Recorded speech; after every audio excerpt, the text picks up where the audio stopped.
The Atomic Real Estate Show, bringing you the real estate of real estate.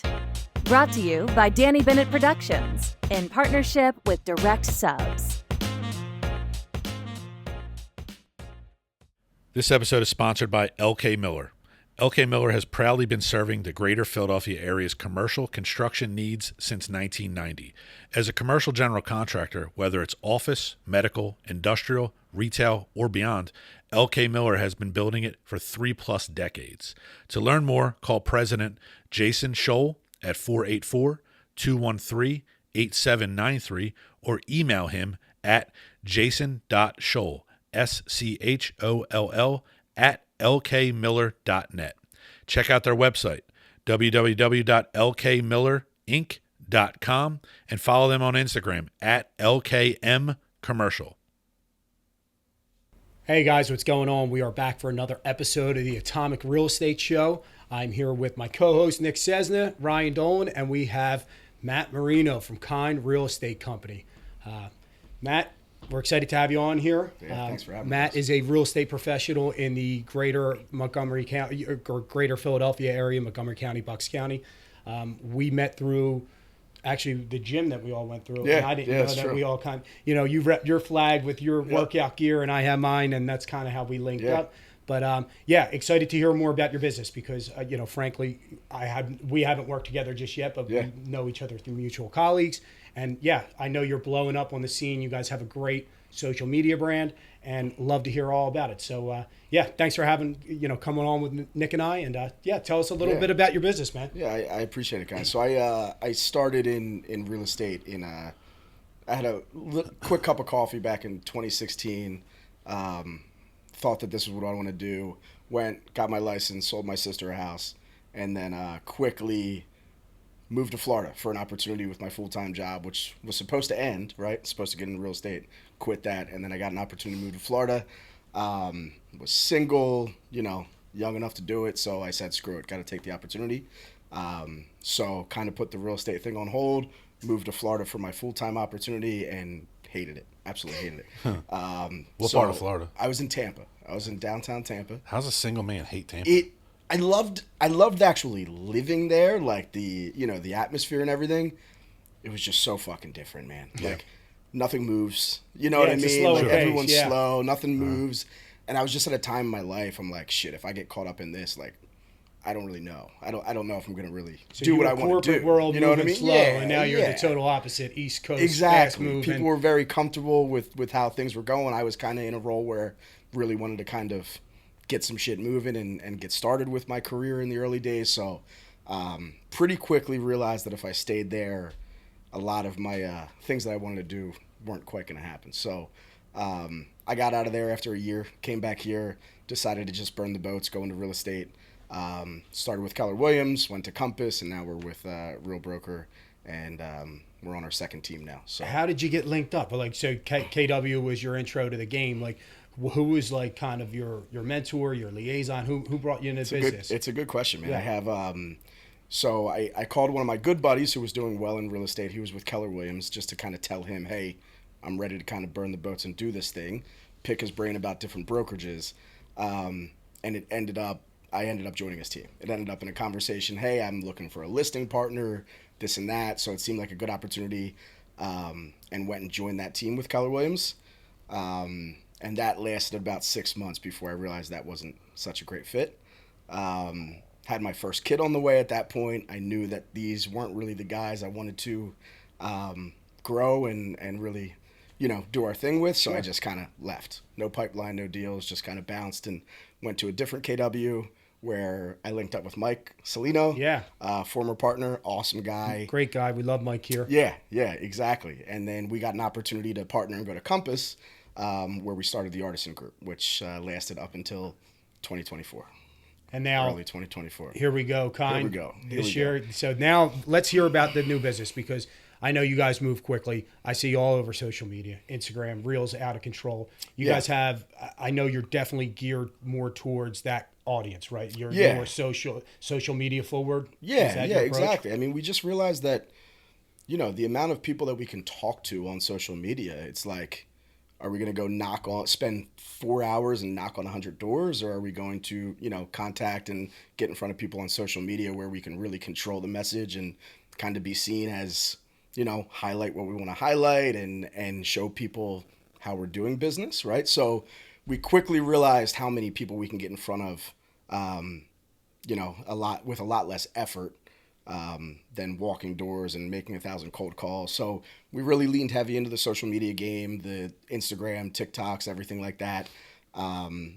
But one thing with that, I mean, it's really easy to kind of get caught up and feel like you're being successful in doing things when you're making all this content and everything. Yeah. But the other part of it that a lot of people don't get is like, you have to keep growing your audience on that, Sure. right? Because if you're putting out all this content and you're spending all this time and money and all of this major production, right? If the same 400 people, your same exact audience, are seeing it every single time, it's not really going to take you that far, right? Mm-hmm. So the other half of that is really growing your audience and really figuring out how to attract your client avatar and the people you want to do business with. Well, since you say stuff like that, because this shows, for me, it's my second season, Mm-hmm. right? So it's relatively new. So one of the things for us is like, all right, we have a decent base audience and you attract new members and new listeners. Like, but how do you not stay stale, right? Like, how do you do it? So like, you guys are super inspiring. I see yours. You have different agents in different parts of the cities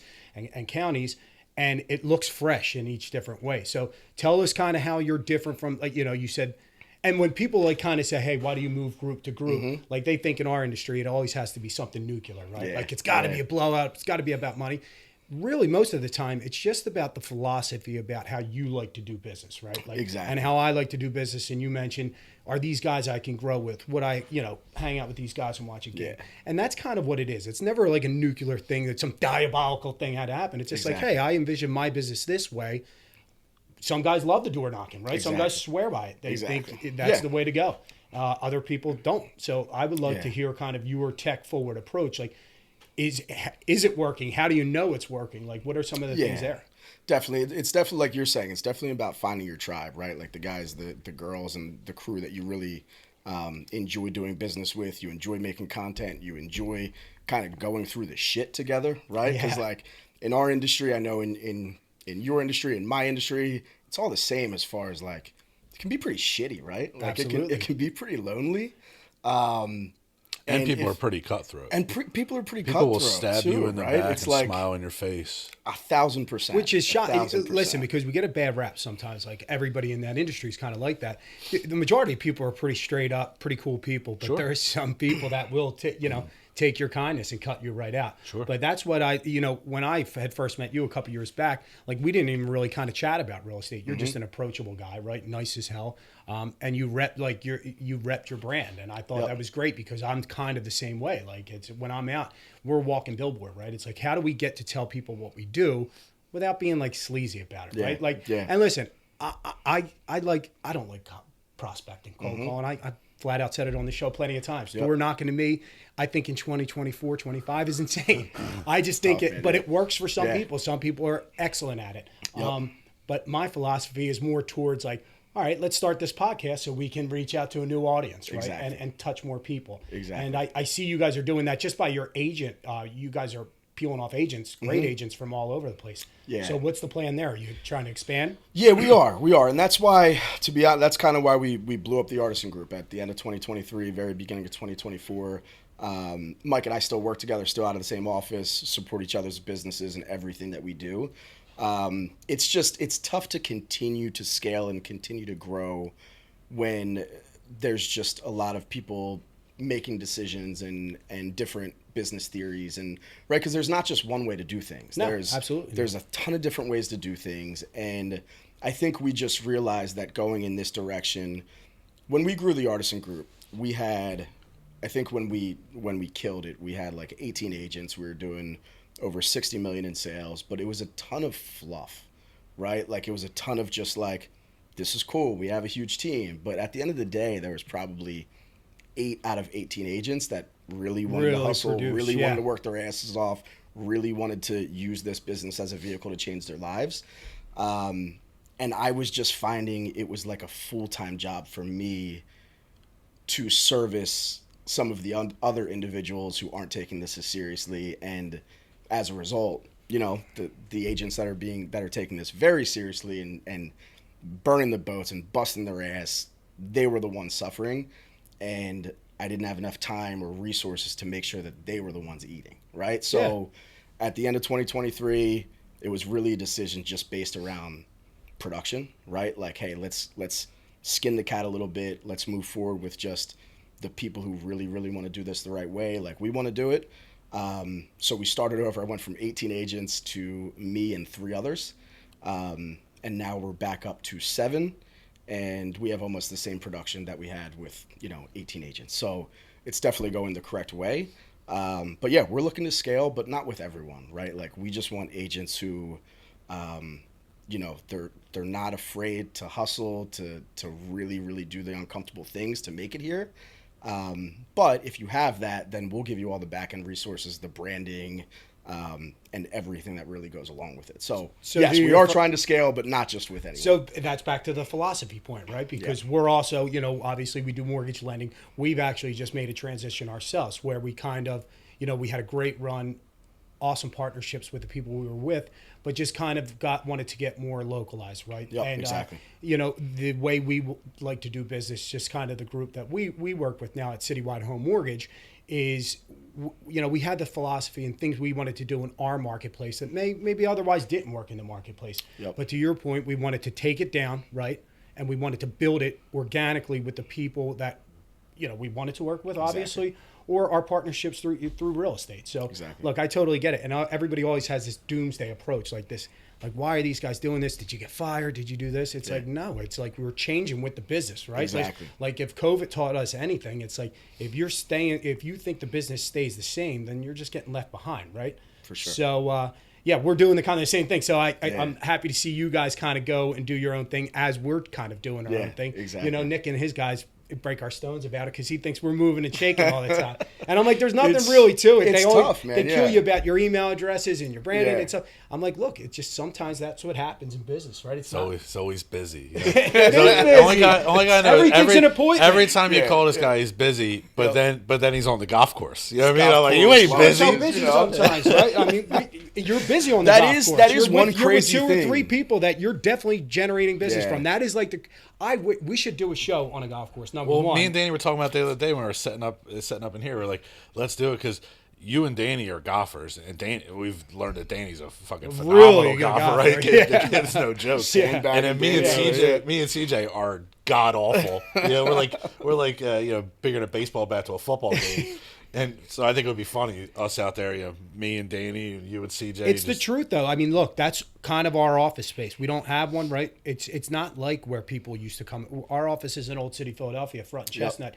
Pre-COVID, it was bustling, right? People would walk in. We would have meetings there all the time. The consumer behavior has changed, right? Totally. It's completely changed. And if you think that, for us, it's not coming back where we were at. So it's like, how do we get in front of people? How do we get on social media, have that footprint without being too salesy, right? Because you want people to know what you do, but you don't want to jam it down their throat, and you need the clean content. So now with you guys being so tech forward and all the videos, you guys do a lot of videos. Now, are you doing more tech forward stuff with meetings with people? Are you doing a lot more Zoom meetings? Because to me, that was the best thing that came out of COVID. It was like the comfortability of Zoom. Absolutely.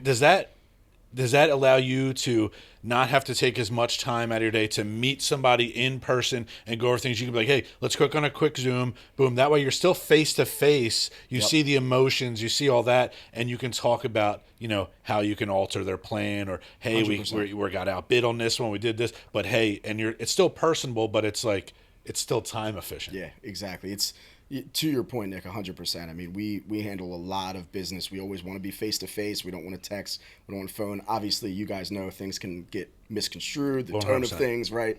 So you definitely want to be face-to-face. But, yeah, 100%. I mean, we're both married. We know about words being misunderstood. Oh, I'm with you. I'm with you. And it's like it really takes it there. Like, back to your point, I think one of the best and worst things with our industry at the same time, depending on how you handle it, is like, there kind of is there's no such thing as work-life balance, right? It's all the fucking same. It's all the same, it's all right? Like, so if I can go on a golf course and have a 20-minute conversation out of those 4.5 hours that's going to get us closer to that next deal, I mean, that's a day's work, right? And It's a perfect way to say it, right? Yeah, Because and it's people really can't tough. understand that. Exactly. And the agents in our business who die are the ones that aren't finding ways to have conversations, right? Like, all conversion happens inside of conversation, right? Yep. Like, we all agree with that. So Absolutely. find different ways to have conversations to get in front of people. Whether it's buying a sandwich, whether it's on the golf course, and people say, "Oh, well, that sounds great." Well, yeah, but you're consummating a deal there, right? You're talking about ideas. You're seeing, to your point, you said it's all encompassing, right? It's not no work-life balance. Everything we do is all in one now. Yep. So it's like, well, have fun while you're doing it, but make money and have a business plan. Exactly. And you know who you're working with, right? Because the quality of life piece is the most important one of all of it, right? Right. You're not going to work with guys that are going to drive you crazy, that are going to boil your blood every time the phone rings, right? totally agree. So it's like, that's kind of how, like, you know, now year 14, 15, I don't even know what it is at this point. Like, I know who I want to work with. If it means less business, so be it. I don't care. I'd rather be better at home, better at my workspace, and not do the volume and work with the people that I enjoy. That's a beautiful place to operate from, right? Right? It's like you need the peace first, because then you get good at your job. I mean, one, I can't not see you out in public. You're always out. So, like, we've never met up at the same place knowingly, but I see you nonstop. Yeah. So I know you're out on the streets too, and all the time. it's part of the game, right? Like, that's, like, we all joke about it, but my family, they know that's part of the game, right? I have to be out. I have to have conversations. I have to be meeting new people. Yeah. It's the same as, like, growing your audience on social, right? If I'm not growing my sphere in real life, just being out and about all day and being seen, then I have no one else to talk to. I have no one to sell. No one to sell to, right? Cut that out, Danny. No, but we have no one to transact with, right? It's the truth. You said, you know, Zoom is a good thing. Like, in my world, to me, I think it makes people too comfortable, right? Like, I think it gives people a crutch to not go out, have the uncomfortable conversation, have a meeting that otherwise, you know, you don't get the message across. At least me. I think it's a tool that can be used. And that's what I was saying, like, where it's like, hey, I need to be face to face with this person, but time slots and schedules aren't aligning. Let's hop on a Zoom real quick. Like, so it does give a more personable feel. Oh, yeah. Like, I wish that school would just do away with these back to school night. I'm dealing with that now with scheduling. My wife's like, I need you home. You can't go to jiu-jitsu tonight. He ain't telling you he didn't go to back to school night last night. I peeked in his classroom, and I know I didn't see you. My wife was there. I know that. I was there. I got to watch these other little terrorists that are in my house. Man, I'm just getting started. We just started the pre-K thing this year. It's So we had like 3 back to school things 3 days in a row. It's all the same. How many kids? I got, Sonny's 5. He's in pre-K. Augie is 2. And then I have a girl due like any day. Oh, wow. 3rd, yeah. So we're in it, man. We're in the mix. So he's got 3, right? Yeah. So he knows I'm good at 2, right? Yep. So I found my piece to our point. Mine are different. Like, mine's my oldest. He's a freshman. Okay. So in high school, so he's kind of just like he's kind of too cool for school anymore. My wife's having a hard time with that, and she's like, what the fuck? You know what I mean? This fucking kid doesn't want to hang out with me. I'm like, calm down. Man. Like, you're at the bottom of the list right now, right? And then my little girls, like, they're 5 and 7, and oh my god, you're getting it from all angles. Yeah, I'm never right in my house. Yeah, I get 3 people against. Like, that's what I tell my son. I'm like, yo, we need to help each other here, bro. Totally. Shit rolls downhill and it's rolling on to us. Yeah. So, like, we got to help each other out here, bud. So congratulations on the new one, and that's another point. Like, people, when they see me making kind of moves, they're like, well, damn, you had this going on and this going on. Well, we're always trying to set something up. So obviously, like, you can't stay stagnant in your business, right? Totally. And Montgomery County, if you do a majority of your business out in, like, the Monco area, it's cutthroat, right? Cutthroat. Like, people think, oh, yeah, selling houses, it's easy. It's $1 million house. You make all this commission. Well, boom. Selling houses in Montgomery County is easy. Buying houses in Montgomery County is fucking hard. Yeah, it's fucking hard to do. Let's hear it. I mean, what do you do more? You more on the buy side? You more on the list side? What do you prefer? Like, what's your strategy? That's kind of a loaded question. It's a good question. Yeah. At this point, I'm very much more listing heavy. Okay. However, I have, a list of buyers, a list of investors, a list of clients who I, have always been good to me that I need to make sure I service, right? So still looking for deals, still doing all of that for our client list, but new business, majority of it is focused on listings. On listings. So how about when you said you were kind of building your team on the way up, somebody that may not have the connections that you have in the book of business to create listings? We hate talking about the NAR settlement, but it's there, right? So, like, what is the advice to the new buyer or the new agent getting in? I mean, if you can be a great buyer's agent, you can crush it, right? Crush it. Leasing agent as well. We've talked about this before. Yeah, I mean, we think leasing That's agent, like the something that leasing no one- agent's the free money. Nobody of all wants to free do money. that. I No one don't wants get to do it. I told a new agent on our team, I think it was probably this time last year, I was like, dude, you're hurting for just get some steady income coming in. Go on the MLS, look at the top agents in every single market, not just ours. Call them and say, yo, give me every rental lead that you come across. Because agents, like I'll put a listing up. I have a rental listing in Manayunk right now. Great house on Gay Street. It's a buddy of mine trying to figure out if he wants to sell it or lease it. So we put it for rent for like an absorbent amount of money. I think we had like 2 college girls reach out so far. No bites. But anyway. No, so it's why like some of the agents don't go for right. the rental pieces. That's I know what it could be saying. a pain in the ass for you, probably. That's the thing. It's a total pain in the ass. We put a rental property up, whether it's as an ancillary piece of business from someone like Nick, who we just did 3 deals with, and now he needs to get a good tenant in there. Obviously, we'll help him out with that, right? Sure.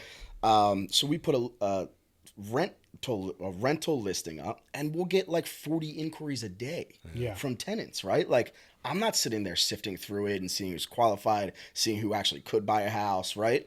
So I tell newer agents on our team all the time, call agents, ask them for their rental leads, man. It's a there's time money killer. in there. Exactly. Like, it's a trap. Like, it kills time, but it does create leads. And if you're a younger person, most of your friends are renting, right? Yep. So go represent them and Yes. get all that. But a guy that I deal with, he's kind of like my counterpart in Port Richmond at Fishtown. Ryan's a fucking hilarious dude. But what he does a lot of leasing. He does a lot of his own property management and stuff like that, and he'll lease as well for his own stuff. And what he showed us when we first started was an automatic response to all these emails. You have to do this, and this. And he was like, dude, it cuts out 95% of the idiots that are calling to waste your time. 100%. So you just send this thing, and then it gives you a link to the portal to apply all that stuff. He was like, I answer every question I've ever been asked, and I put it in there. These are the things you have to do. This is a credit score that you have to have. There's all the things, the checklist, and this is what we're going to do. He's like, those people are like, oh shit, I can't rent for That's this the person. best way to do it, pre-qualify like that. Yeah, 100%. And that once you automate your process and you get your process in tune and you're constantly refining your process, it makes things easier. Yes. And you refine your processes to give yourself more time. 100%. Then you have more time. Just answer my question Then you about have more what the time newer on the golf agent should be course. doing. That's the thing. That's Like, what every new agent should be doing, that to refine their process. Any new agent right now should just be talking to people and getting emails. That's all they should be doing. Yeah. Having conversations and getting emails, right? Like I can coach an agent on how to put together a perfect newsletter to send out weekly, the right type of marketing, email marketing, digital, whatever. They don't have anyone to send it to, it doesn't matter, right? So like find a way to build your list. That's it. As a new agent, find a way to build your list and to build your CRM. That's it. Yeah. Right? Like that's your only job. Is like one of my coaches, it stuck with me for years. This business is as simple as know what to say, practice what to say, and have enough people to say it to, right? Like, And you don't need to say too much. you don't need to say too much, right? You just need to show your value, right? And figure out a way that you're top of mind when you're in the market. Right? Like that. Yeah. The real estate's one of those things. It's rare that you're going to call someone and they're just going to flip the switch and decide to sell their house the next day, right? But the trick is to build your pipeline, get those emails, and then market to them so you are the perceived only choice when it is time to transact, right? So that's what I would do as a new agent. Talk to people, get emails, and then go hire someone, join a team, whatever, who knows how to market to that client. So as we're creating content, I think a lot of new agents get caught up in that. Like Yep. it's got to be I have to be awesome at creating content. But to your point, it doesn't matter who you're talking to. If they're not listening to you, if you're not perceived as an expert in your area, and if you haven't got out and talked to these people face to face, why would they be listening in the first place, right? It has to be genuine also. And like your name came up before when we were going over for last season, when we were going over like possible people as guests. And then we put it out there on social media, like a simple little thing like, hey, give us recommendations for guests. And you responded with just like a hand up. And then we all talked like, oh shit, let's call Matt. And I gave you a call, And you're like, yeah, dude, like I want to come on. So I met you before at a property with young Corbin. Yep. And what struck me about you, and I'll get into this, was that I instantly knew that you're a full glass dude. You aren't a half full. That glass is fucking full, right? You're a happy fucking guy. Like your presence is happy. You're smiling a lot. And that's genuine on your social media, right? So some people could say like, oh, this guy's just throwing on a sales tactic. Like, no, that's fucking you. Like, you're just happy. We were walking through a basement of one of my duplexes, right? And it's a shitty fucking basement, right? Like a shitty basement, cobwebs everywhere. And this guy's fucking smiling, and he's like, this is nice. Like, this is good. And I'm like, what the fuck? What are you fucking happy about, dude? We're in a fucking basement right now. We're looking for. Yeah, it's a potential sale. So I'm like, wow, this dude's a fucking like pretty fucking happy dude. And then I see your social media and all that stuff. I'm like, this dude's being genuine. Yeah. So like some people could say like, oh, they're just being a salesman and all that stuff. No, like you have to be genuine, and that is easily like people can see that when you're not being genuine. And then when they see this personality online and then a completely different person in person, it's like, wait a minute, but you're consistent. Like you're you. I appreciate that. Which is like really, it comes across as that way. Thank you. And that's a big part of it, because the one thing about digital marketing is the great piece of it is just like you said, we get to show people whatever we want to show, right? Like we're totally in the driver's seat as far as what people see online, as far as what our presence is. But at the same time, you can't be full of shit, right? Like you can't portray one thing and then someone meets you in person and it's totally different, right? Like people are smart. Consumers are smart. Absolutely. Consumers want to know, like, and trust the person that they're dealing with. And if you have an opportunity to kind of let someone get to know you through social media or through a video, like I'll send videos on through a system on our email, through everything, just for, follow up on listing appointments. Yeah, you're big on agents, videos, adding into your CRM. Right. Because honestly, it's one of the things you'll open up, right? I think it's smart because we kind of follow your blueprint as well. As you get into this game for a long time, it's like, I don't want to send the video. And it's like, just send the video. And there's so many, and there's just so many people right now, like, cold calling and hiring outsourced ISA services. And AI like every that. Call, you don't know if it's real so or like fake. If you're, that's something that we deal with a lot when we're prospecting and our ads are going out. A lot of people don't even think it's us. It's just some call center. So sending a video with your face on it, acknowledging, something that you were actually talking about in the ad or whatever, it just really allows that person to kind of piece it together and be like, oh shit, this is actually a real human. I'm going to call them over the other automated shit that we're getting. Yeah, absolutely. The CRM stuff, all the AI stuff, it gets a little overwhelming, right? You're getting bombarded, and then if they start asking you for your personal, you're not giving it up, right? What's CRM? Explain that to a caveman. It's just like your client retention manager, right? Exactly. So it's like if we go in here and have a meeting with 5 people, you better have all 5 people in your list right now to follow up with a phone, email, any way to just follow up. It's a follow-up system, right? So different sections like past clients, active clients, cold outreach, stuff like that. Like shit that I do with like all the agents. Like I just like randomly call agents. Like when I'm driving around my truck, I just fucking randomly call. But you'll randomly call them. One picks up and they'll. Yo, how you doing? Yes. How you been? I just want to stay. But someone that'll do that like you. If you had a choice between someone to keep like a tight ass CRM, everything's organized, or Nick who will just say fuck it, like I'm gonna call him. That's better if you're only gonna have one, right? Like I know agents who have a dialed in CRM, the prettiest CRM of all time. It works perfectly. So like, so you have to do the work. Yeah. And I'd take an agent all day long who's gonna look me in the face and be like, Matt, there's no fucking way I'm gonna have an organized CRM. I'm gonna use like some Google Doc, but I'm gonna make 100 calls a day. Great, fine, whatever works for you. I don't care. You know what I mean? And it's funny because you better find out. Like last night, I'm on the phone and I was about to kind of put a new buyer that was under contract into my CRM, meaning this client comes in and I'm about to put them on an automated thing. And I'm like, dummy, wake up, pick up the phone. They're under contract. Congratulate them. Say hello. Oh my God, we're parents of toddlers. We appreciate the call. We just wanted to know what this is and what this is. Guess what? That deal's mine. I picked up the phone, called them at 7 o'clock when they were, just getting the toddlers down. It was an inconvenient time, but they appreciated it, right? Instead of like an email drip of, hey, fill this out. But it's a game. Some people love it. Some people say, hey, I don't want to talk all day. I want to fill this out. Other people appreciate the phone call. So you got to kind of watch and you got to know your clientele. So it's always better, obviously, to do that in the face-to-face or the Zoom. This episode is brought to you by the Adams Group. The Adams Group is a longtime Philadelphia real estate team that helps buyers find the right home, investors find hidden opportunities, and the sellers maximize their price with their years of insight in Philadelphia and the surrounding suburbs. They've built their reputation on honest and client-forward work. You can connect with Keith Adams via phone at 215-605-1027. He's on Instagram at the Adams Group Market, and his website is adamsgroupcompass.com. So yeah, you have to be really genuine with your like reaching out to people, right? And I think I mentioned it on the podcast before. And there's a seasoned agent that I deal with regularly, and he reached out to me, not long ago, and he's like, "Hey Nick, what's up, man? You got a minute?" I'm like, "Yeah, sure. What's up?" And he's like, "I just want to congratulate you on that last deal. You got this amount. It's under contract." I'm like, "Yeah," and he's like, "Dude, that's fucking awesome." He's like, "That's fucking awesome for the neighborhood. That's a fucking great house."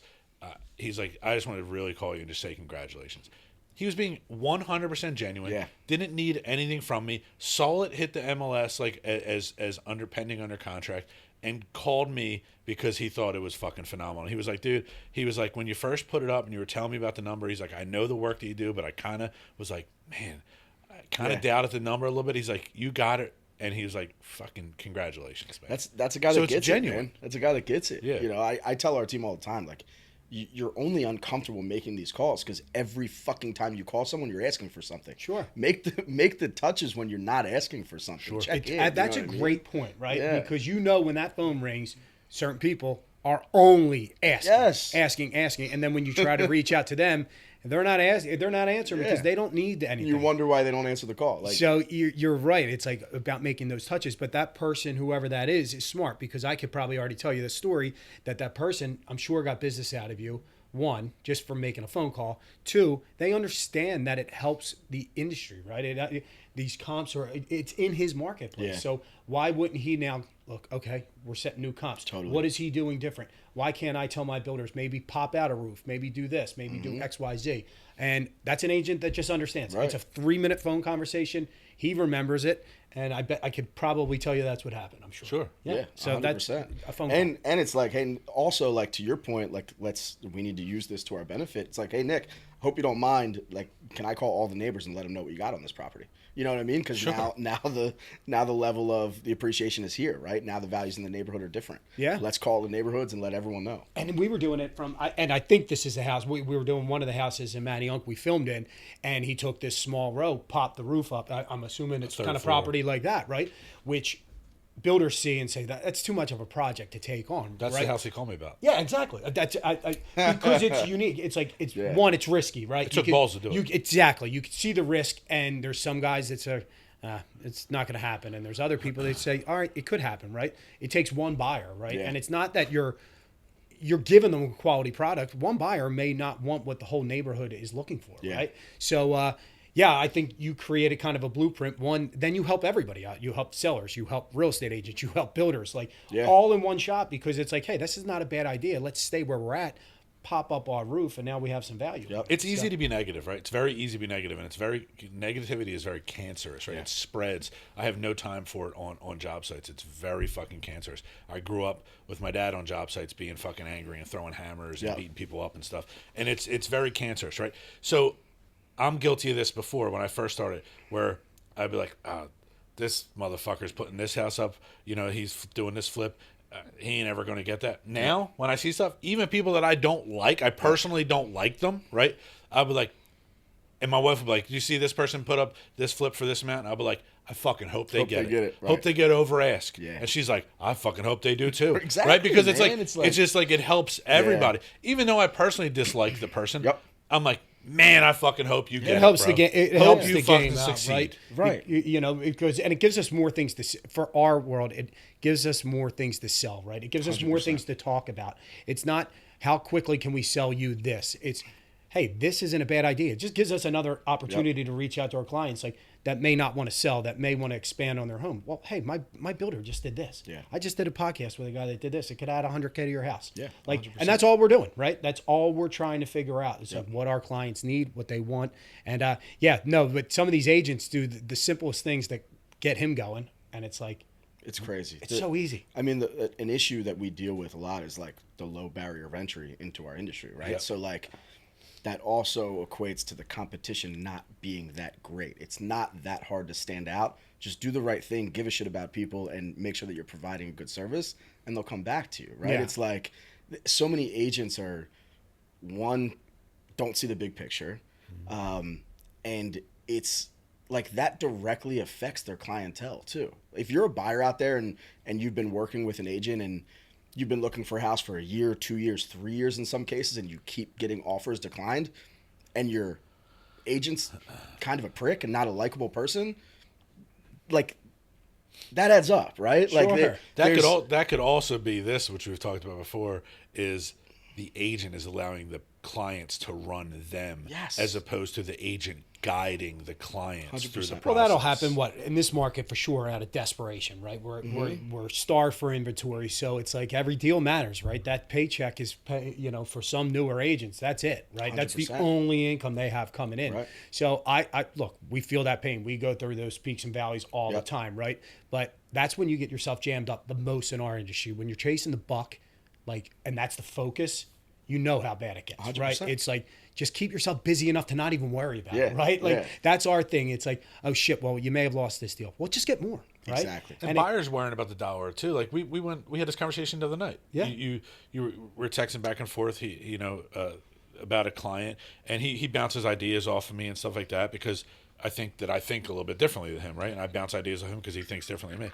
And it was like, hey, this person found this one on this street that they really, really love this street, and it really went on the street. And I'm like, you have to explain to this buyer, and that this agent that you're dealing with has to explain to the buyer that, like, the money is not like you need to stop worrying about the money, right? If you can afford it, spend it. Because if you're going to be there for 5 years, okay, maybe you have to worry about the acquisition a little bit. Mm-hmm. If you're going to be there for 10, 15 years, you're like, hey, I'm staying here. Just buy it. Just buy it. Mm-hmm. Just like tell the other agent, like, what's the number that's going to get it done? 100%. My client's going to do it. 100%. Because it's not going to matter. Like that $15,000 off a list that you thought was going to matter. Yep.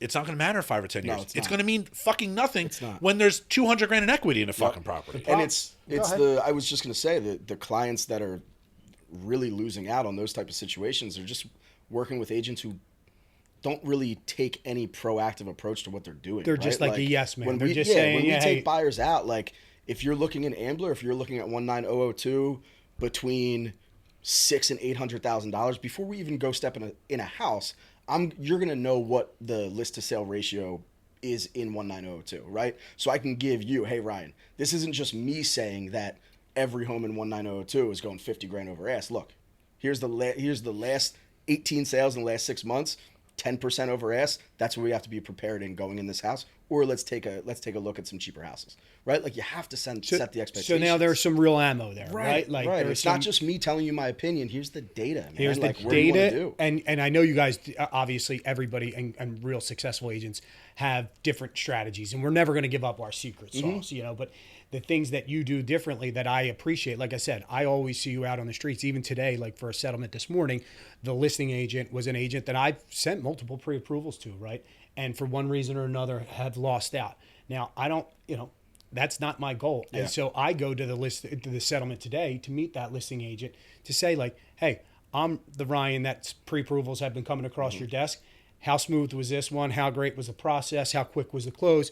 Now I hope when you see my pre-approval come across your desk, maybe you'll give us a second thought, because we do all the other things. And it just one of the extra touches, like, could I have went and said something differently? Sure. Yeah. But no, I'm like, well, one, I appreciate you even taking the time. And then we're like, well, one, you're at a settlement, which is great. Like it's part of the game that a lot of lenders have forgot. We get busy. Sometimes we can't make it. Yep. But that's another thing, like post-COVID, you got to be back out at your settlements. It's free business, right? It's like, if I hate prospecting, I can go to a settlement and just get free, do it right there. You've done a great job. You got to the goal line. It's like, sneak that ball the hell in, right? And there's so many agents who would rather be out there with like a big ego and like, how many deals you do, how many deals you do. This job is so much easier when you have great relationships in the industry. You know what I mean? Exactly. Like how much easier if Ryan, the listing agent, has $1 million listing in Bluebell. My client can't find shit. Ryan lists that. All right, we're good. Like let's go start a conversation And I always tell my clients, it's going to be very, very rare we get a seller and a listing agent to take less money to get your offer accepted. But what we can do is try to get the last look at it, right? So I'm going to make communication as soon as you tell me you love the house.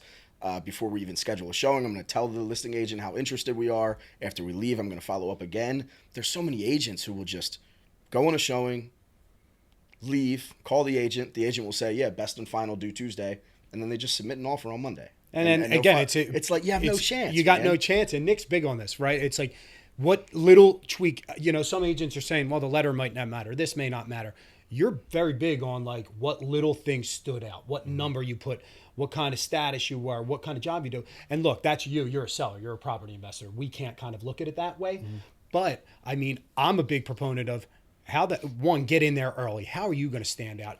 And if it comes down to two lenders saying they're going to do it in 20 days, well, who do they talk to more? Who do they feel comfortable that's going to get the job done? Somebody that just submitted a nice pre-approval letter and has 10,000 followers on Instagram, or someone they spoke with, somebody that ran through their estimates, ran through any questions they may have. Like, that makes all the difference. It's insane how many, like, when we're working listings, I call them ghost offers. Like, listing will be up for 3 or 4 days. You just start getting offers in your inbox. No call from the agent. You have no idea about the client. Like, what is this? No idea about the lender. And a lot of time it's a great offer. You know what I mean? But like, someone's livelihood at stake. So if they're making a $700,000 offer on a house, right, you need to know more. Right. And transparently, like, I'll get a great offer, over ask offer, not a lot of contingencies. The first thing I'm looking to do, to be completely honest, is shop that offer with an agent who I know for a fact has communication, is going to get the deal done, right? So like, I'm going to make sure I get you that best price and the best terms, but let's also make sure it's going to be with an agent who gets the deals done, right? Because like, it's very easy to write up an offer to win a bid. Getting to the settlement table around totally all those different hoops, beast, right? Especially when buyers are waiving all these contingencies, it's a totally different beast. And you're the point guard, right? Mm-hmm. So if you get a 700 offer and a 725 offer, you take the 725, and it goes to shit. Well, guess what? You're in a referral-based position, so you're not getting any referrals from that client. Get a nice paycheck, but that's it, right? Yeah. So it's not worth it. If they both close, if one closes in 40 days, one closes in 30 days, get the one that the ease of the deal for me and the best deal for the client, I feel like should always take precedent.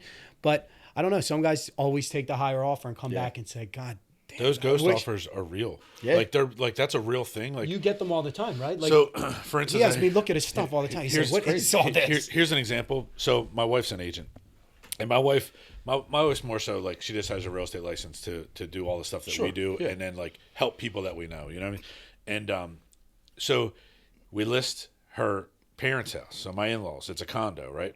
She lists it, and this is a longer story. It's the first time I'm actually buying back a house that I sold to somebody. I sold a house to Matt's sister, right? And not this Matt, my partner Matt, who's kind of like a fucking family member at this point. I sold her the house, and then she's getting engaged. So I'm like, I'm buying back a house that I did. So the first time, but we're buying it for my in-laws, right? So my wife puts my in-laws' condo up for sale, and instantaneously, a bunch of offers start rolling in. There was a lot of showings. She's like, tell me what you think about this. She's like, I got this offer. This agent called me and said that their client has to have the condo. She's like, I know for a fact that they didn't fucking set a showing up. They didn't see the fucking place. She's like, what do you think of that? I'm like, what other kind of offers do you have? She's like, I'm getting more in. I was like, let me know like tomorrow when you get more offers in. So she's like, these are the offers I have. And I'm like, what are you thinking? She's like, I know where I'm thinking. She's like, I want to know what you think, motherfucker. She's like, I got this offer from this person. I'm like, they're on Al's team. And she's like, yeah. And I'm like, how far off is it? And she's like, it's like, 10, 15 grand lower. I said, take that one. Mm-hmm. And she's like, why? I said, because I know for a fact, this is the agent that called me to say congratulations for no reason. Yep. I've dealt with this guy for years. I started in the business cutting fucking grass for properties he was flipping and shit when I was a kid, right? Yeah. So she's like, I was thinking the same thing. She's like, I'm going to call their agent back and just say, this is the deal. And it's going through. It's easy. But that all goes back to, like, that ghost offer was more money. My wife knew that this motherfucker never saw the fucking place. Yeah. So when you finally see it, you're gonna say, oh, wait a minute, wait a second. Yep. And they were willing to like escalate up higher and all stuff. She went with the person that came correctly. They were like, this is all we have. It's going to be cash. It's literally all we have. Here's the money. I ended up knowing what house these people sold before because I had looked at it to buy before, so I knew what kind of money they had. And I said, I'll take that offer. And it all goes back to relationships, right? We took that offer because we know it's going to fucking close. That's all it is, yeah. Time out. I want to go back to something that Nick said. I mean, does that speak to the quality of work that Nick and his team do, that he's buying back a property that he rehabbed? I don't know. I know a lot of investors that would not. This was just a marital situation. No, I know, but I know a lot of investors that would be like, all right, I sold that house. I don't want it back. No, like this is quite the opposite. Here's the thing. Father-in-law. Here's the thing. I don't think there's any house that I've done that I wouldn't buy back. Yeah. Like I do. believe that. I do every house the same way, whether it's going to be a rental or it's going to be a flip. Like so, right now I have I don't know, probably 7 houses going on, and which is a lot less than what I used to do, which is really nice. I actually have time to spend with my fucking family, and I'm going to do every single one of them the same way. Yeah. Now, there's a few that I've already been kicking to Ryan, like, hey, since you guys have partnered up with this new company, I want to see what your loans are, and he has a lot more loans that are good for what I'm doing now, and I'm probably going to keep some more. Yeah. But I'm not doing them any differently if I'm flipping them. The only thing I'm not going to do is stage the motherfucker. That's it, dude. So see how that's the quickly, only fucking difference. He's dude. notorious, like grab, flip. Now his philosophy shifted. Whether money, whatever it is, investor products like we have great at Citywide Home Mortgage. My business is driven by investors, right? Mm-hmm. Debt service coverage loans, right? Okay. That's how I get in front of people when the market, like, oh, there's no inventory. Yeah. Well, generate it, right? Like, how do you get guys that that work in the bar business, the restaurant business, the cash business and construction? How do they get into the game, right? Yep. This is how they get in the game. You got to coach somebody that says, oh, I'll never buy an income-based product. You got to coach a person with $500,000 in an IRA that, hey, there's asset depletion loans that you can utilize here. It's not just W-2 world anymore that we have to get. So that's kind of half my battle. That's half of my day. Well, why are you running around to this? Why do you run to this bar and restaurant? I said, these people are all going to buy houses. One, they're renters now, so I can tee up my smart buyers agents that want to link up with these renters, and 2, they all become buyers. Yeah. So it's like, why not, right? Like that's where we come from. It's like every day will be the same. Settlement, you hit a lunch, and then you do stuff like this, right? Yeah. Because you never know where the deals are going to come. You got to educate people all the time. People. And this market is crazy. The more information, the more confusing it is to the consumer. Mm-hmm. They don't know what's real and what's not anymore. Yep. So it's like that phone call last night out of all these years, just pick up the damn phone. Yeah. Right? Just pick it up. Stop overthinking it. It doesn't have to be a cute delivery. Yeah. If you got a deal in hand or it's damn near close, just pick up the phone. Right. Isn't it funny though, like your question was like how many people would buy back a house they did? Yeah. That just goes to show you how many scumbags are out here flipping homes. Absolutely. Right? Dirtbags. It's scary, dude. Right? It's scary. And I've gone back and fixed little things, wear and tear stuff and this and that. One of the houses recently, for some reason, like literally like all 3 of the toilet flanges like cracked. We just basically came down to like the toilet flanges were a problem. Like, because we've installed 500 of these the exact same fucking way, right? Yeah. So it was like there was a defect in there. I didn't charge the people anything. Yeah. It's also not my fucking responsibility. It's good business, man. It's not my responsibility. Yeah. Now the problem I do have is like if people if something happens, right, and then they get like instead of calling me, right, they'll be like, oh, I had this person come in and fix like this thing. Like you're going to get like a plumbing clog or you're going to get this or that. It's like, wait a minute, like. Now you're coming back to me and you're saying like you had somebody go in there like that like verbal warranty type thing like did I stand by my shit like that's gone now. Right. Call me and just approach me in a normal manner instead of like trying to like get your agent like get all angry at your agent. First off, the agent has nothing to do with it once the house is sold. Right. Like if you have a fucking plumbing clog after you bought a house, like that's not your agent's problem. But I will go back. You're 100% right. I will go back to the relationship thing, though, right? Like it's not just agent to agent. And like to be clear on what we were talking about, it's not like to get our buyer's offer accepted, like this good old boys club. We want to go to our buddy, right? No. It's knowing the agent and we represent the seller, and I know the deal's going to get done. I don't know these other people, right? And they're not making any effort to explain their client's position and how they feel about the house. And the relationships go further. It's like, it's not just inside the industry. Like Nick, buyers that I give a shit about, it's sometimes tough to walk them through a house that has just been flipped in 60 days, right? Sure.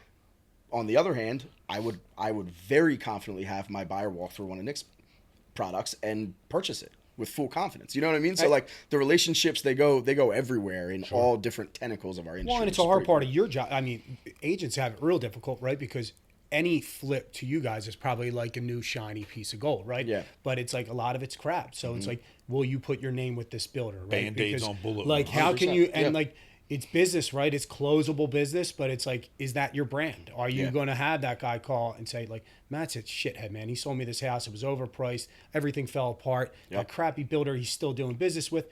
Now that's your name, right? That's like, you're that kind of guy. Yeah.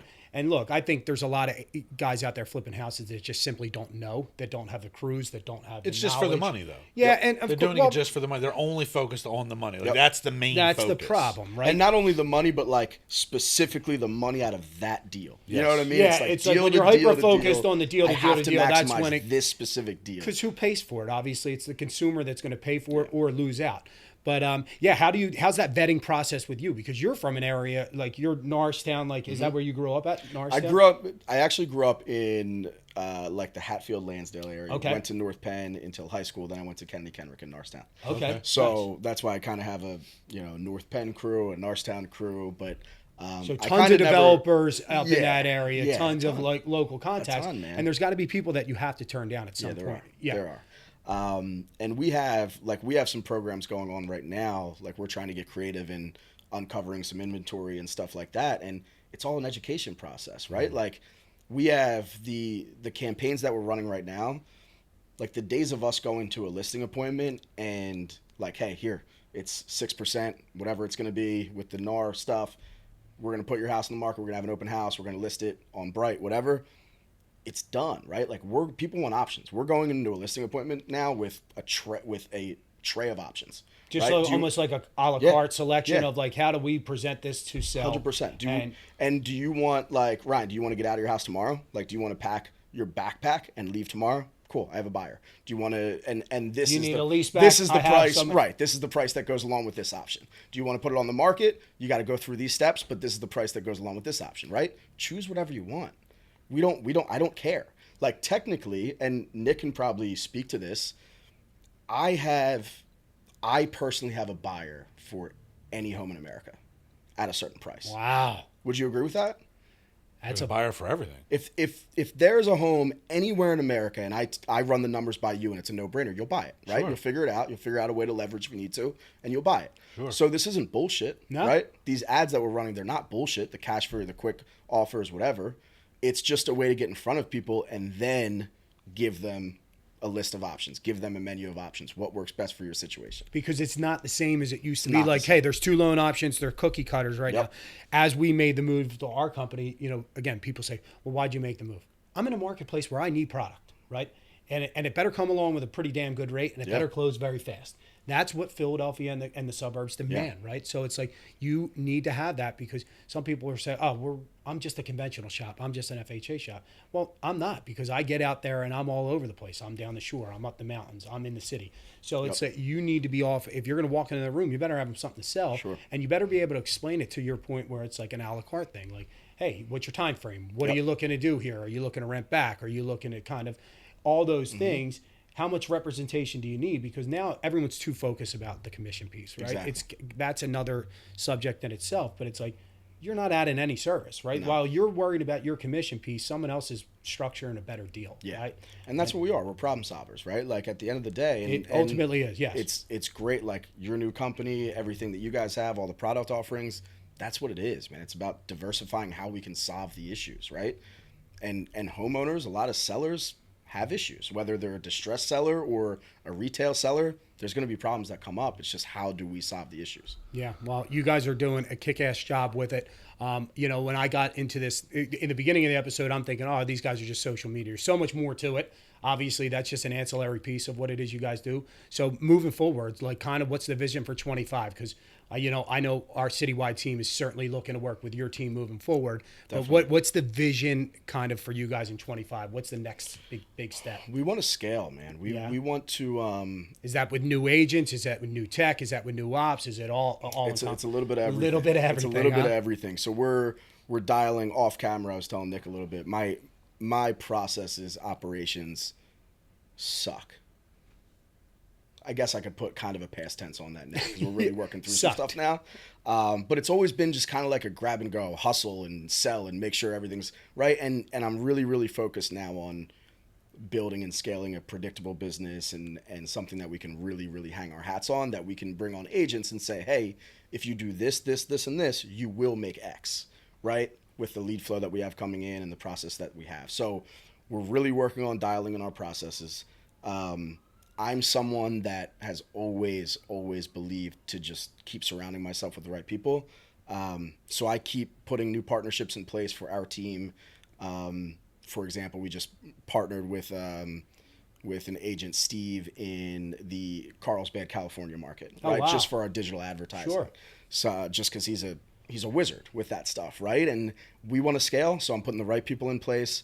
Round pegs and round holes. Exactly. So now we're very committed to stop kind of feeding the big beasts like the Zillow and the all of that. You got to get lean, right? You just got to get lean, right? We got to figure out how to do it ourselves. So we're running our own ads right now.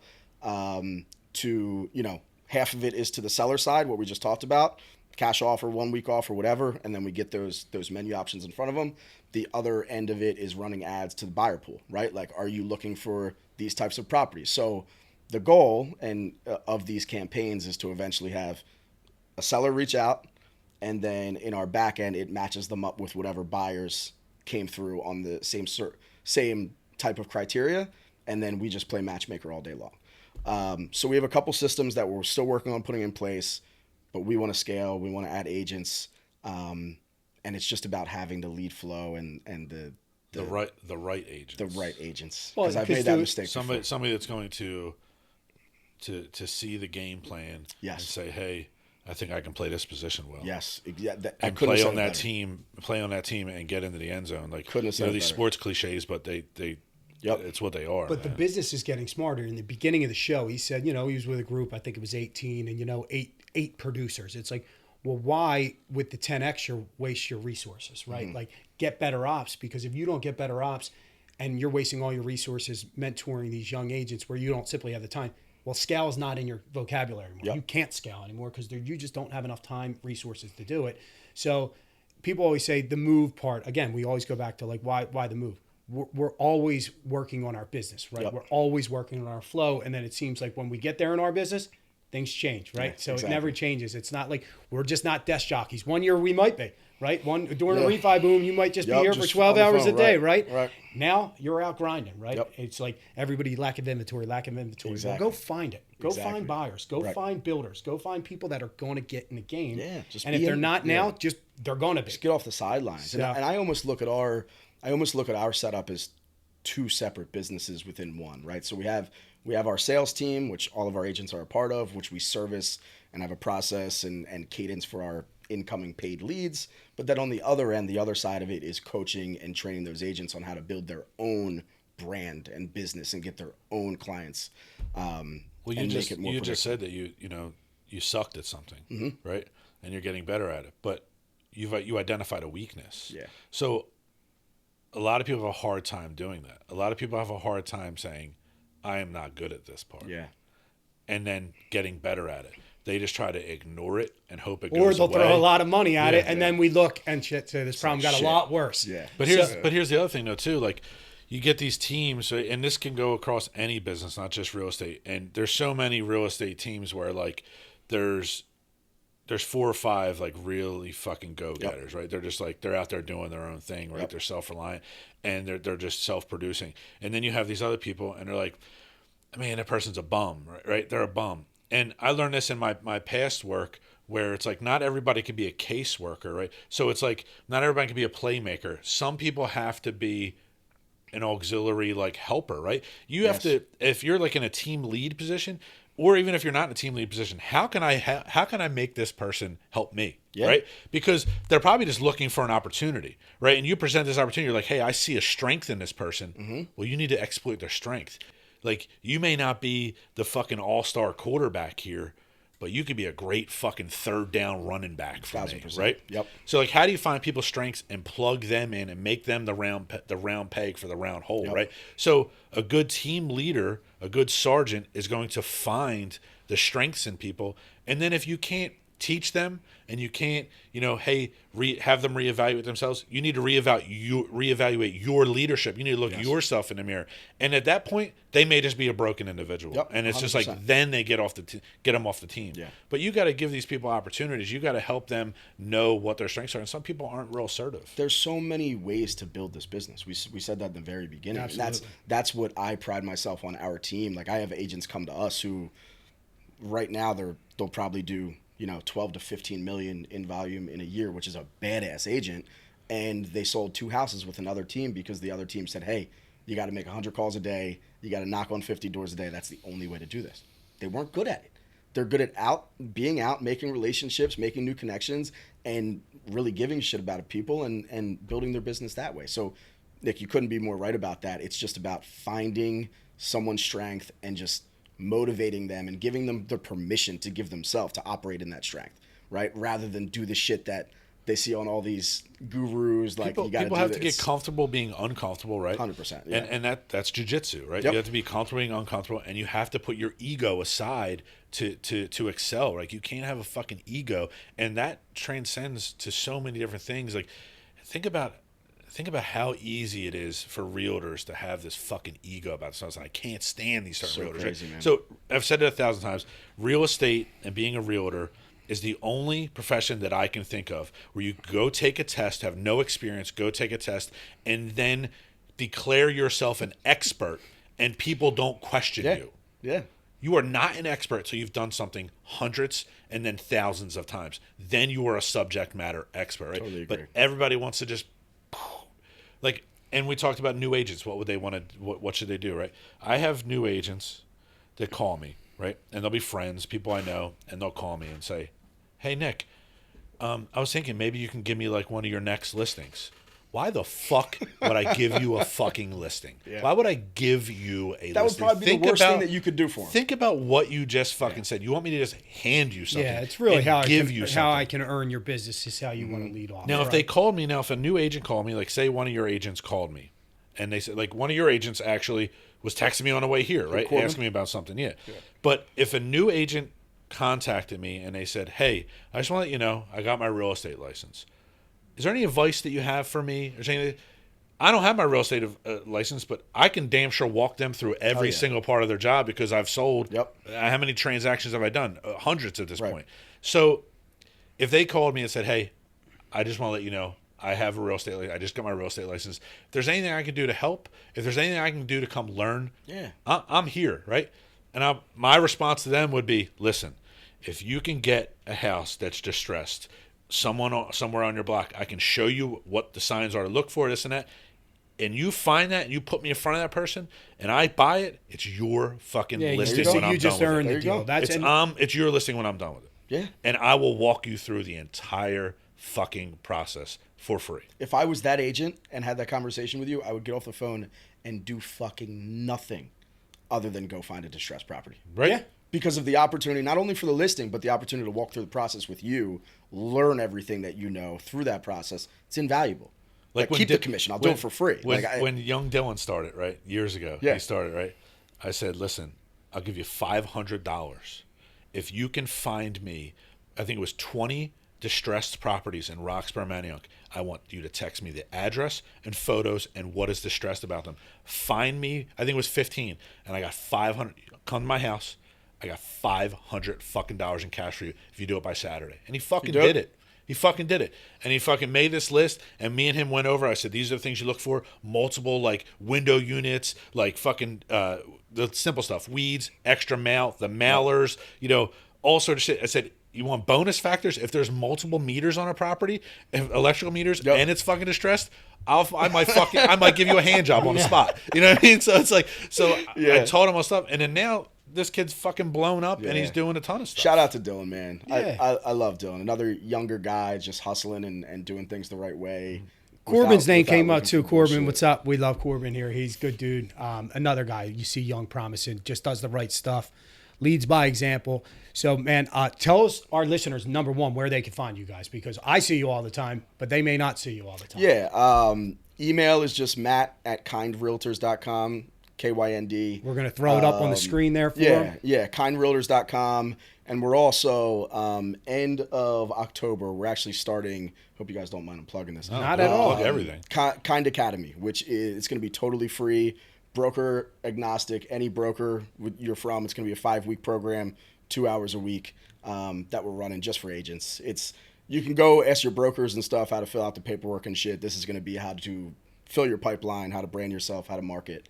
Well, after we roll this out, we got to get a little more info. Talk about that a little bit. Like, what? So, obviously, I can probably guess what your multiple motivations behind that is. But are you just looking to help other agents, like, generally, and develop like real relationships, and have people say, "Hey, listen, these are the things that have worked for me. These are mistakes that I've made. Yep. Here it is." 100%. I mean, first and foremost, it's just to build more connections in the industry, right? Like, my hope that is, if I give back and I put on a complimentary course, whatever, to help some agents, that it's just more relationships in the business for me, right?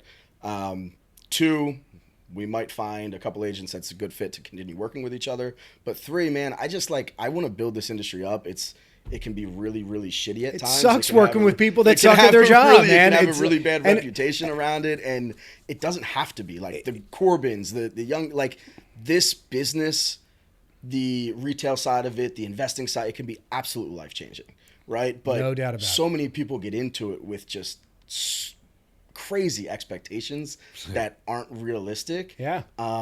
Without the work ethic attached. Yeah. Right. Yeah. So I wanted to put something. Go back to bottle service girl. Like go back to being a bottle service girl. Hey, like, we love our bottle service and bartending staff, but just because man. you're fucking hot and you're attractive doesn't mean that doesn't relate to being a great agent. No, right. And there's things that we can. It goes back to, like, I take it personal when agents come and they're like, yeah, so and so told me I could only build a business this way. I sucked at it. Whatever. Right. It's all that we are. We're marketers, right? Like, and we're in an industry where we can really, really make a difference and help people. So if I can show more agents, younger generation, older generation, who cares, how to get in front of people, how to build your own brands and brand recognition, and really just kind of build your pipeline and get your name out there, I see no downside. That's awesome, man. That's admirable. And if your broker, if you're from a different brokerage and they're telling you, oh no, you can't go to this, get the fuck out of that brokerage. We've had that because they're not. if you're offering a free training and you're saying it's going to be like 2 hours a week, right? And if someone's broker is telling them don't do this, you need to run from that fucking broker instantaneously. I agree. Because they obviously don't want the best. What's best for you? You're going to free training for 2 hours a week. I mean, we're gonna have some badass like guest speakers on there as well. It's not just gonna be me rambling the whole time. So, well, no, I think it's awesome, right? Well, if you need a mortgage guy to come teach people, I know one. Here we go. Yeah, it's not him; it's this other buddy of mine. I'm gonna give you his number. No, listen. I mean, look, that's what we do right now. The word is partnership. Every one of our meetings is more, because you go through the industry when people are making money, the partnerships may not be that important, right? But now more than ever, they are.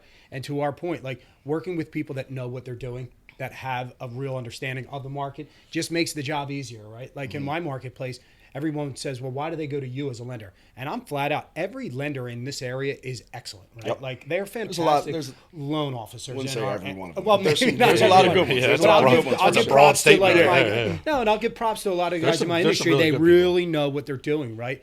And if you could either approach it one or two ways. You could talk shit, count their dollars, you could do whatever they want, or you could say, what is this guy doing? What is he doing that might fold into my business. May not go into my business at all, but you better learn it. Yep. And or you better teach it, which Exactly. is amazing. So yeah, we'll throw that up on the screen for you to release to your people for that's content. awesome. Now, because what- our listeners would love that. And we have tons of young bottle servers, which we love our bottle servers, you ass. Bartenders, wait staff that would love to No, come it was a over. good example. But It's a just good because example. you're natural just because progression. you're Yeah. hot, just because Yeah. you're hot, I doesn't know mean what you're gonna be good you were at going something. with. You I know like- what you were going with. Like, Yeah, listen, there's and people. it's- Listen, there's people that have had completely different jobs and then went into something in real estate or something in sales or something in marketing and did phenomenal at it because they found their niche. But just like there's certain people that it's just like they want to get into it and they think like, oh, I'm just super attractive and everyone likes me. I'm going to be a great agent. No, you have to work. Like this takes work. It's not always like it is on TV. Yeah. No, well, I mean, here, look, he's a super attractive agent. I'm assuming to some people. So, I mean, here we go. We got Now you said you're a father, you're a husband. What are you doing? And you're a team leader. What are you doing outside of real estate for your mind, for your body, like physical training? Also, what is helping you? What helps you take on the daily load, the stresses of running your own business? Like, what is it that you do? I golf a lot. Okay. I golf a lot. But other than that, man, I mean, other than just being around my family, I have the most supportive family in the world. I told you, I mean, Chelsea, she lets me do whatever I need to do to scale this to where we have to go, right? And she understands there's different timetables, right? Like right now we're just in go mode. So hanging with my family, they always help keep me grounded. And then going back to like everything's intertwined, right? Like the people around me, our team and our operations staff, our lenders. I just fucking love everyone we work with. You know what I mean? So like it's exciting to Yeah, approach the day. it is. And you It have is. that energy because I wake up the same way. It's Yeah. like, I'm ready to go, not like, oh, damn, I got to do this Yep. again. I'm like, all right, let's hit the streets. Yeah. He's always making fun of me throwing on my suits and my whatever outfit. Is I'm like, golf- I'm getting out there, man. Or my golf out. Like, to your point, they think golf is a waste of 4 hours. It's therapeutic. It's business relationships. No, I get it, but I'm just always gonna fuck with you when you tell me you're busy. When you tell me you're busy but you're on a golf course, get it. I get motherfucker, it. you can answer my phone totally call. get it, But now what? So physical wise, like is golf the only like physical training that you're doing activity wise? I would lie to you, but Corbin would call me out. Pretty much, and I know Really? that's one area I need to get better at, man. I go so hard with like all of my time is a lot of time in your consumed with business and business, and family. then when I get done that, it's kids and family, and a lot of times I don't. You got carve out a lot of space to myself. carve out some I know. space for that, man, because you're not gonna be around for the kids if you don't. Totally. And I And mean, plus, I, No, I've- 100%. I've You're learned that the 1,000. hard. I've This is a learned that the hard conversation. way. Like Corbin's a new agent. He's been doing this for a year now. We got to stop giving him that pass. Yeah, he's not. But a anyway, he's like, not he's a rookie anymore. younger- Fuck him. He's wet behind the ears. younger than me. Like I have a ton more life experience than him and everything, but he's on my ass every day. He gives me shit every day about the physical stuff. So I'm grateful for that. The stuff. kid's in Like, great shape. Yeah, I mean, he does like these. He's constantly showing me like these wild like kettlebell exercises. Yeah, he's like, out of his mind. Hey, this will help you in jiu-jitsu, this and that. And I'm like, oh, yeah, awesome, man. Like that shit's fucking Yeah. cool. Like kid's in great shape, and that's admirable that a younger man is doing that stuff and putting so much importance on it, because I'm prime example of getting lost in your business Yeah. and focusing so much on your business that you forget about your physical health. And then, I'm 250. I'm like 250 right now.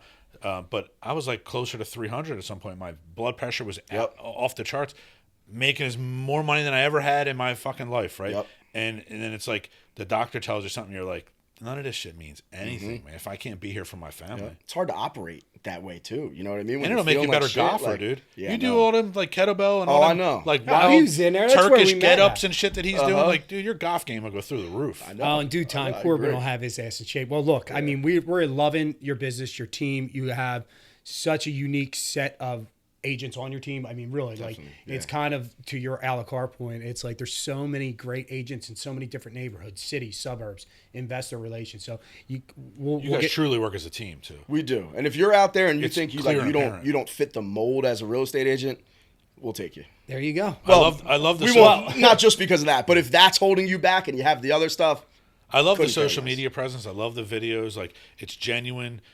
It takes a lot of balls to get uncomfortable. You know, you got to be comfortable being uncomfortable. You guys are doing it, and I admire it, man. I like it. It's genuine. Thank you, guys. I really appreciate it. You guys are doing a hell of a job. Yeah, too, man. man. Thank you for coming on, and That's we're awesome. looking forward to another great season of the Atomic Real Estate Show. Oh, yeah. We have some amazing guests. We're going to bring you back on to talk about your KYND University to make sure this mentorship program gets out there, because I'm actually very excited to hear more about it. Yeah. Because it just makes me pick up the phone. It's the big picture, Right? It's the whole point.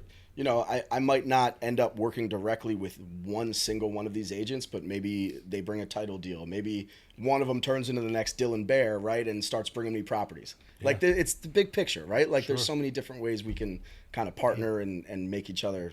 It never ends. It keeps going and going, exactly. And right after this one, we're on to the next. When you help people just for the sake of helping people, that shit's real. That karma stuff comes back, man. Totally. And it's just you sleep better. You feel better about yourself. Just doing things like that, helping people out, like it's good for you. So we'll leave off at that. We're out here helping people. We got to get to it. So we will check you next time on the next episode of the Atomic Real Estate Show. Matt, thank you so much for coming. Thank you, Nick, guys. looking forward to another great season, and we're rocking and rolling. See you guys. If you enjoyed our episode, please consider supporting the show by rating and reviewing the podcast. Also, check us out on Instagram at Atomic Real Estate Show to find out when new shows drop and to participate in our community Q&As. The Atomic Real Estate Show was brought to you by Direct Subs. Direct Subs is the #1 place for real estate investors to connect with local contractors for their flips, rentals, renovations, and new construction projects.